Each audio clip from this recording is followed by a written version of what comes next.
Hello everyone, स्वागत है मेरे यूट्यूब चैनल पे।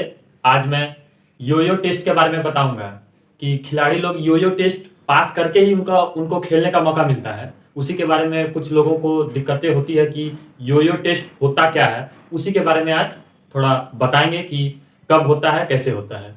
जी हाँ, तो अब शुरुआत करते हैं।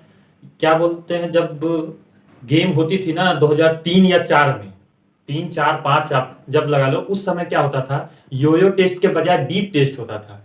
बीप टेस्ट एक बीप टेस्ट का ही मॉडिफाइड वर्जन योयो टेस्ट है।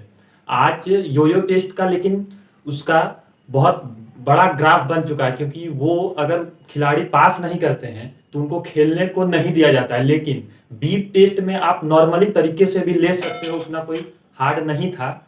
इसलिए वो पास करने लायक, मतलब वो नॉर्मल था, क्योंकि उस समय क्रिकेट उतने हाई पे नहीं था, नॉर्मल था। लेकिन आजकल की क्रिकेट इतनी आगे चली गई है कि आप सिर्फ एक खेल से, मतलब आप सिर्फ खेलने में अच्छे हो वो मैटर नहीं करेगा, आप कितने फिट हो वो भी मैटर करेगा। तो बताते हैं कि बीप टेस्ट क्या था, योयो टेस्ट क्या है, दोनों में डिफरेंस क्या है, उसी के बारे में बताएंगे। बीप टेस्ट एक 20 मीटर की दूरी में एक, क्या बोले तो, बस एक पॉइंट से दूसरे पॉइंट जानी रहती थी।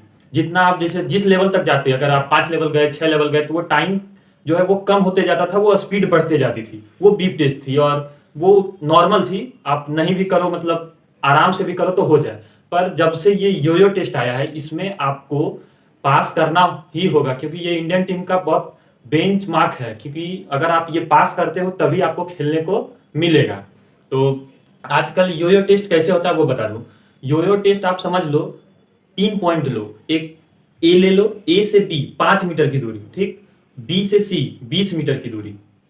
फिर से बोल रहा हूं, ए से बी 5 मीटर की दूरी, बी से सी 20 मीटर की दूरी। और फिर क्या होता है, अगर जैसे प्लेयर को बुलाया जाता है, आपको बी से दौड़ने के लिए कहा जाएगा। बी से सी आप 20 मीटर की दूरी तय कीजिए, और बी से सी से पीछे के रास्ते से आपको पैदल आना है ए से बी तक, ए से होकर बी तक। मतलब 20 मीटर दौड़ना है और 25 मीटर आपको पैदल आके फिर 20 मीटर दौड़ना है। इससे क्या होता है ना कि ये रूल इसलिए लागू हुआ क्योंकि क्रिकेट में तो ये फुटबॉल जैसा है नहीं कि आप लगातार दौड़ो। यहाँ सिर्फ 20 मीटर की ही दौड़ लगानी पड़ती है, चाहे आप बॉलर हो चाहे आप बैट्समैन हो। एक फील्डर के नाते अगर कोई बॉल आए, आप तुरंत दौड़ के पकड़ना पड़ता है, फिर तुरंत चल के आना पड़ता है, फिर दौड़ना पड़ता है। उसकी प्रैक्टिस के लिए ये योयो टेस्ट है। तो आप समझ ही सके होगे कि जब बी से सी जाते हैं, इस तरह करने पे क्या होता है, इसमें स्पीड चेक होती है, एंड्योरेंस चेक होती है, और इसकी लेवल बढ़ती है। जैसे आपने एक बार किया इतने समय में, जब सेकेंड लेवल पे जाओगे तो टाइम कम कर दिया जाएगा, थर्ड पे जाओगे टाइम कम कर दिया जाएगा, फोर्थ पे जाओगे टाइम कम कर दिया जाएगा। इस तरह से आपको एक लिमिटेशन क्रॉस करनी पड़ती है, तब आप योयो टेस्ट में सफल हो जाओगे। और ये पास करना अब मतलब उतना हार्ड नहीं है। लेकिन जब शुरुआती दौर पे लोगों को नहीं पता था, और कुछ कुछ खिलाड़ी होते भी थे, कुछ नहीं पास कर पाते थे, वो बैठना पड़ जाता था उनको गेम से बाहर।